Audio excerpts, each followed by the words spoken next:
How old were you when you left the Mormon church?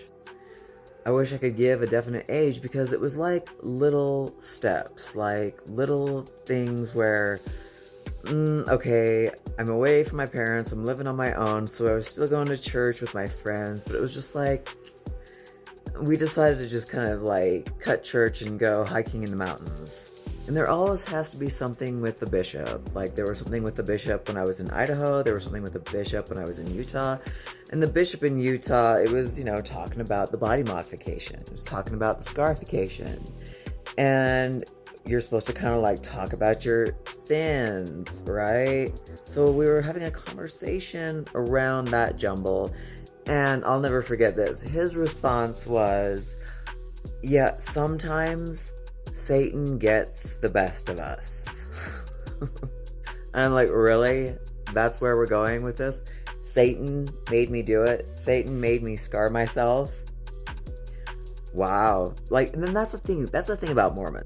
Mormons love to give Satan all the credit in the world. They love to say, oh, well, it's because of the devil. They love to give the devil so much credit. They love to just, like, if they can't make sense of anything, we'll just say Satan, is responsible and give him all the glory in the world. So I'm in my, 20s, my early 20s, and I'm talking to one of my friends who still love her to death, best friend, and she had even gone on a mission, and either way, we were just kind of like, why are we doing this? Why are we going to these meetings? And we kind of just like flaked out at that point. But then when I moved back to Idaho and my other bestie that was there, we kind of went through the same thing. No, wait. It was a bishop thing. Again, yeah. He said to us, there's two kinds of Mormons. There's the social Mormons that go for the socializing aspect. Yes, we were at a college ward. BYU, Idaho. Oh, God. And yeah, we weren't going to all of our meetings, and he's like, you're either one or the other. And he's like, you ladies need to decide. And I looked over at her and I was like, you hear that?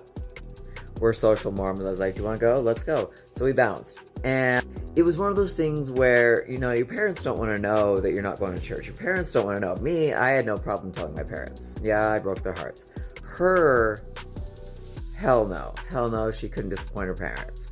So we just, pretended to go to church, and we'd go ride around on our motorcycle in our skirts and shit. So that was the end for me. And I was probably 23-ish. But it's just funny because I had left the Mormon church, but I hadn't deconstructed shit until recently.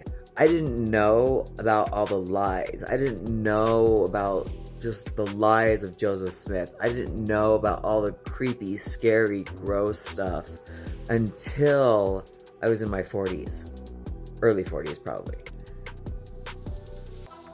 Like, I was glad to be out, but then it's like I had this whole, like, where I started, I found Mormon Stories podcast.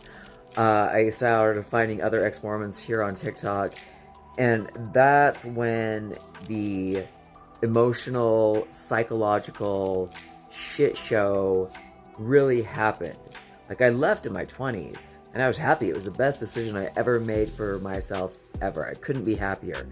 Finally, no more guilt. Finally, no more, like, putting this crap on you to make you feel like shit, because that's what they do, and that's what they did to the women, because if a woman, entices a man, she becomes, what did he say in that, schmornography?